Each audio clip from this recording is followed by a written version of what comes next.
сири пулҷамъкунӣ дар чист? аз майдатарин то калонтарин пасандозкуниро ҳама метавонанд. шубҳа доред? ин Омина аст. ӯ низ шубҳа дошта фикр мекард, ки барои оғози пасандозкунӣ маоши кам мегирад. ӯ кор мекард, вале пасандоз намекард ва ба умеди волидон буд. пандемия назари ӯро нисбат ба зарурияти пасандоз дигар кард. ҳама фикр мекард, ки ҳама чиз ба итмом мерасад. аммо худатон медонед, волидони ӯ ҳатто чорвояшонро фурӯхтанд, аммо ин маблағ низ тамом шуд.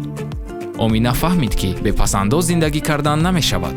ӯ барои мошинаи дузандагӣ пул ҷамъ карданро сар кард ва ҳар рӯз камтар пасандозӣ мекард ва дар тӯли 8 моҳ тавонист, ки пулро пурра ҷамъ кунад. ҳоло Омина дар хона кор мекунад. даромади худро зиёд карда бештар пасандоз мегузорад.